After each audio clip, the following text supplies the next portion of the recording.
Slotherhouse, man, is directed by Matthew Goodhue and is currently playing in limited theaters. Now, first off, this movie's all over the place, dude. I mean, who in the hell would have thought of a horror movie about a killer sloth and thought it would work? Anyways, the setting's at a college sorority, okay? Emily is our main character who wants to be popular and have all the friends she could possibly have, all that. She wants to be all that and then some, alright?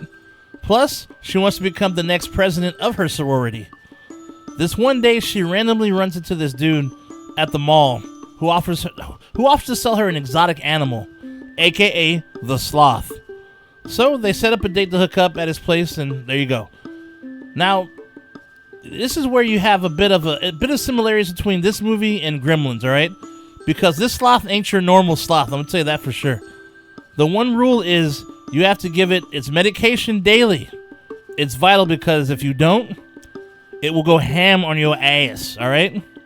And, you know, same thing kind of with Gizmo had rules, right? But, I mean, he had three, though. You know, the three rules, you know, no food after midnight, don't get them wet, and no direct sunlight. A little different, but, you know, they're both cute and cuddly little things that have rules that you have to follow. So, moving forward, Emily gets the sloth, takes it to the dorms. Some people are cool with it, and some aren't. So, it's a pretty mixed reaction.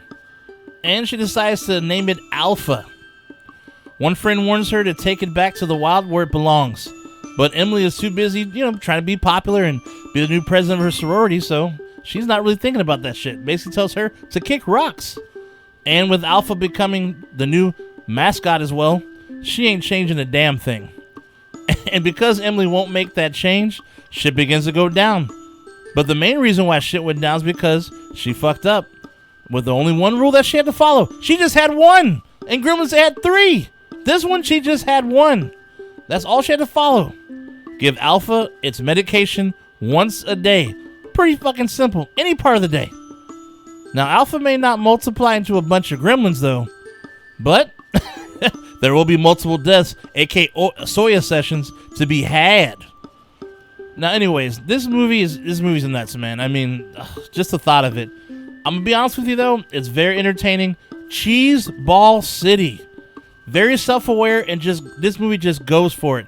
And I'm gonna be real with you. For a PG-13 flick, there were some pretty decent little bloody scenes. I was surprised it got away with as much blood as they did. I mean, I'm not saying it's a bloodbath, but I was surprised to see the blood that they were actually able to, you know, produce. And dude, this damn sloth. Oh, sorry. I mean Alpha. This thing is too damn much. Look, I got a cat, and she knows she's the shit, dude.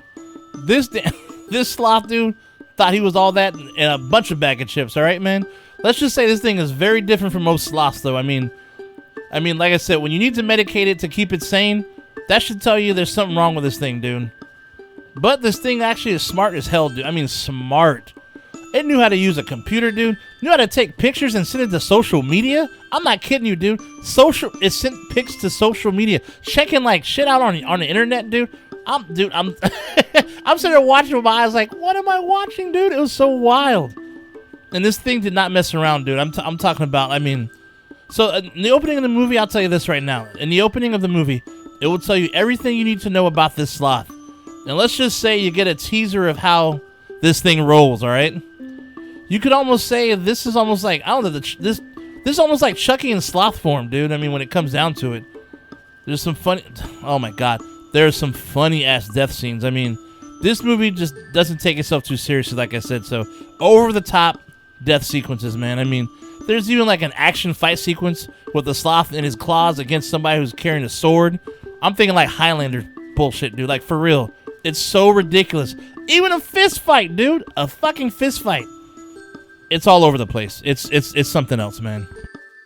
You know, just shut off your brain, pick up some popcorn, and ice cold ass drink, dude, whatever you like to drink, and prepare to be entertained by a crazy ass horror flick that's got an old school feel, and you can enjoy some sorority chicks screaming their asses off as they get worked by a fucking sloth.